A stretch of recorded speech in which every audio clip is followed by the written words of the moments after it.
सेनानी घोषित हो गए होते तो आज भी आप पता लगाइएगा, आपके गांव घर में कोई स्वतंत्रता संग्राम सेनानी अगर जिंदा होगा तो आज सरकार उनको कितना मदद करे। उनके घर परिवार को नौकरी चाकरी, घर परिवार, पेंशन, तनख्वाह सब। और जब उनकी मौत होती है तो पुलिस खड़ा होकर गार्ड ऑफ ऑनर लेती है घाट पर। तो सरदार पटेल की यह मंशा थी कि सारी विमुक्त जातियों को स्वतंत्रता संग्राम सेनानी घोषित करना चाहिए और सरकार की सारी सुविधाएं इनको देनी चाहिए। इनके बच्चों को नौकरी चाकरी देनी चाहिए, इनको जगह जमीन की व्यवस्था की जानी चाहिए, इनका राजनीतिक विकास किया जाना चाहिए, इनका आर्थिक विकास किया जाना चाहिए, इनका सामाजिक विकास किया जाना चाहिए।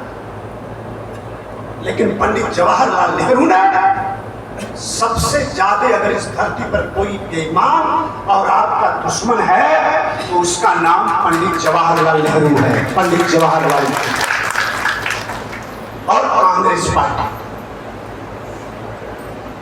कांग्रेस पार्टी और पंडित जवाहरलाल नेहरू जो उस समय के प्रधानमंत्री थे, उन्होंने बेईमानी कर दिया और सरदार वल्लभ भाई पटेल की बात को नहीं माने।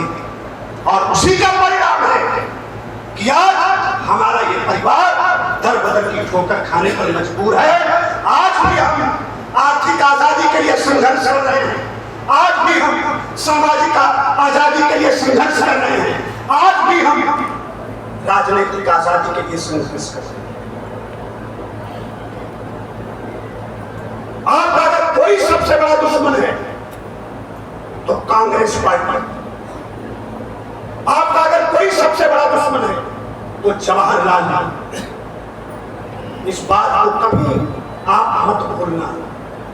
और आज का कार्यक्रम इसलिए है कि यहां से जाकर हमको अपने बच्चों को भी बताना है ये सारी बात, अपने परिवार को भी बताना है, अपने समाज को भी बताना है, अपने टोला मोहल्ला में भी चर्चा करना है, आने वाली पीढ़ियों को भी बताना है कि हमारे पुरखों ने कैसा संग्राम किया था और देश में कैसा इनाम हम लोगों को दिया।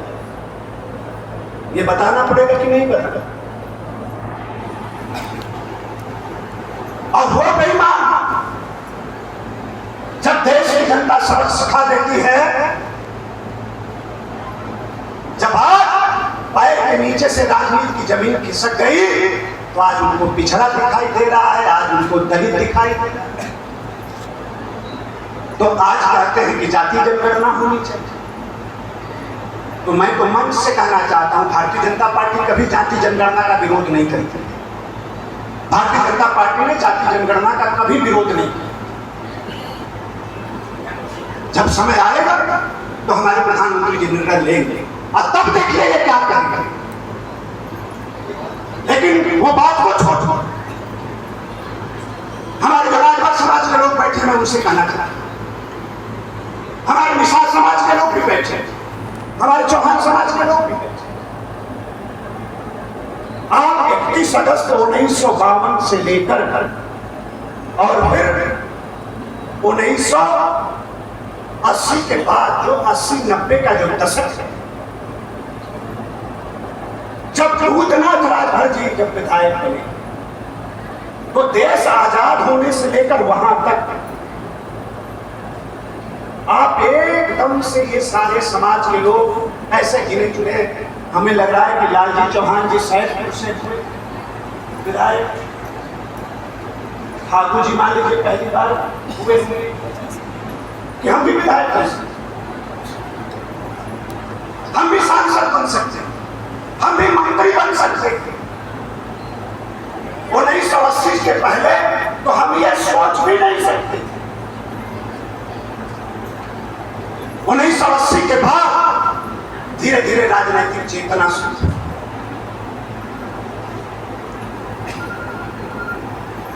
तो पहली बार हमारे समाज में दूधनाथ जी विधायक हैं, वहां से शुरुआत हुई। और उसके बाद सुखदेव जी रामचंद्र जी विधायक बने, हमारे पिताजी विधायक बने, अब फिर कई लोग सांसद बने। आप सभी लोगों से मैं कहना चाहता हूं, माताओं बहनों को बहुत ज्ञान दी, लेकिन जो पढ़े लिखे लोग हैं,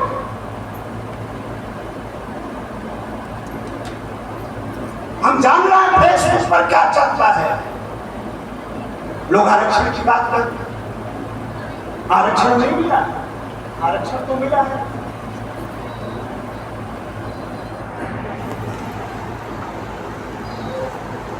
लेकिन सही नहीं मिला है।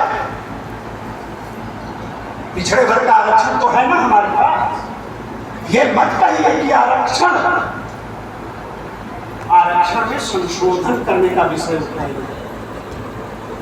आरक्षण तो आपको मिला, उसका लाभ कितना आपको मिला।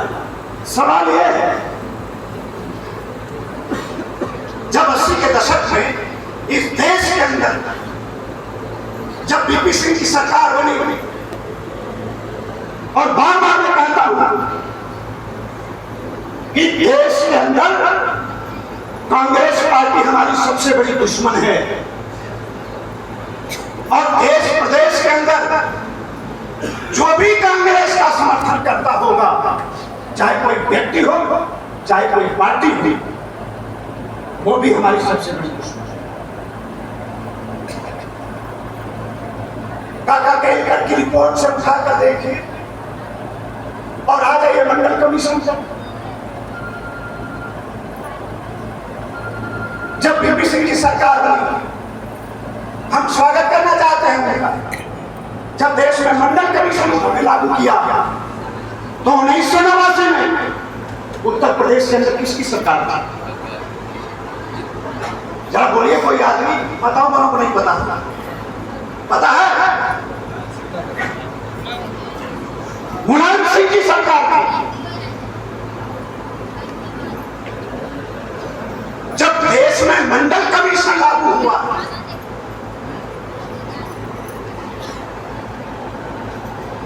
तो उत्तर प्रदेश में मुलायम सिंह की सरकार थी, और आरक्षण के दृष्टिकोण से हमारे साथ अगर सबसे बड़ी बेईमानी किसी ने किया है तो मुलायम सिंह यादव ने किया है। और कोई मुझसे डिबेट कर सकता है, कोई बहस कर सकता है, बैठिए मेरे साथ, मैं बताऊं कि कैसे बेईमानी किया। जब उस समय नए तरीके से पिछड़ों की सूची बन रही थी आरक्षण के लिए, दलितों और अति दलित जनजाति की सूची बन रही थी, तो क्या मुलायम सिंह और उनकी सरकार को पता नहीं था कि हमारी राजनीतिक, आर्थिक और सामाजिक स्थिति क्या है? हमें पिछड़े वर्ग में क्यों नामित किया? अगर उस समय की सरकार मुलायम सिंह की चाहिए होती तो उसी समय हमें या तो अनुसूचित जाति की श्रेणी में रख सकती थी या तो अनुसूचित जनजाति की श्रेणी में रख सकती थी। रख सकती थी, नहीं रख सकती। लेकिन मुलायम सिंह की सरकार ने कहा हमें रखा पिछड़ों की सूची में, सारे गरीबों को शामिल कर लिया और पिछड़ा समाज के आरक्षण को 27% तक ले गए। क्यों ले गए?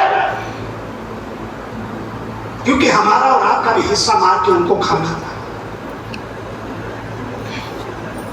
तो नाम के लिए तो पिछड़ी सूची में हमें शामिल कर लिया और आरक्षण के प्रतिशत को बढ़ा दिया,